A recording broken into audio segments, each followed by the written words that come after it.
Hey Internet, hey YouTube, I have one question for you. Monster Train interactions, how do they work? Let's check it out. This is Nate. You can also call me Nathan, but please never call me Nathaniel. Interaction number 1.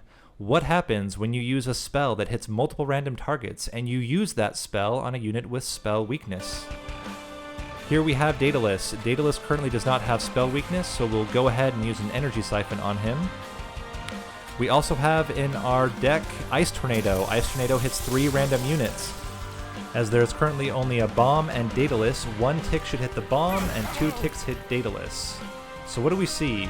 We see that the bomb took 20 damage, Daedalus took 40 damage twice, lowering his health to 370. Let's take a closer look in slow motion. You can see both ticks applied the spell weakness, doubling the damage from 20 to 40. This works for all random target spells, including spells that carry over from the first unit to the later units. So again, what happens when you use a spell that hits multiple random targets on a unit with spell weakness? And the answer is, all damage ticks will apply the full stacks of spell weakness. Interaction number 2. What happens when you add the Trample effect to a sweep unit? Alright, here we have the Icy Coelophyte. Icy Coelophyte has sweep by default. Using Umberstone, we can add Trample. Watch the damage numbers as we add Trample onto the Icy Coelophyte. The number increases from 56 to 102. Where did the extra 46 damage come from? Well, the extra 46 damage is 56 minus the 10 of the last unit, so the damage is being carried over. Let's end the turn and watch what happens. Let's watch that again in slow motion. Pay careful attention to the damage numbers above the front unit. You'll see first a 56 and then a 46. The 46 damage is the carryover after killing the last unit in the line.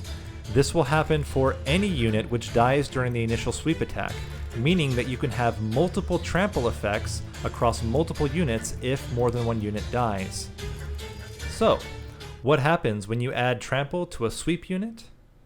Any excess damage from killing units during the sweep attack will carry over to the next unit.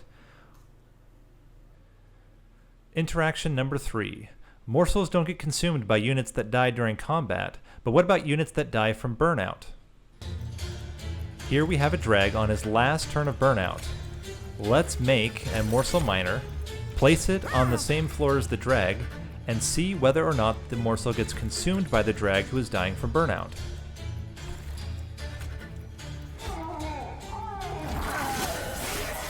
It might have been hard to see, so let's watch that again in slow motion. The morsel gets consumed and the drag is enhanced with 5 additional damage and health. Well, that's with the unit by itself. Let's look at another example where we have multiple units on the same floor. Here we have a Crucible Warden who is a prime target, being a Gorger, to consume morsels. Now, let's imagine that in this scenario we want to block with one of our train stewards who had died earlier. Who is going to get the morsel? Well, before we place the morsel, take note of the stats on both units. The Crucible Warden has 5 damage shield and 45 damage. We place the morsel behind, and we end the turn. That was probably hard to see. Let's do it again in slow motion. Here you can see that the 3 damage got applied to the train steward. And if we look at the stats of the Crucible Warden, he still has 5 damage shield and he still has 45 damage. Maybe blocking that extra hit wasn't worth it after all.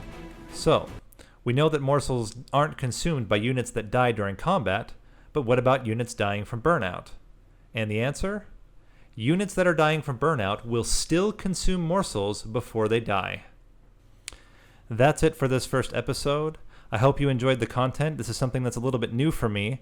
If you want to see more of this kind of video, please subscribe, hit the like button, and comment below. Thank you again for watching, and see you in the next video.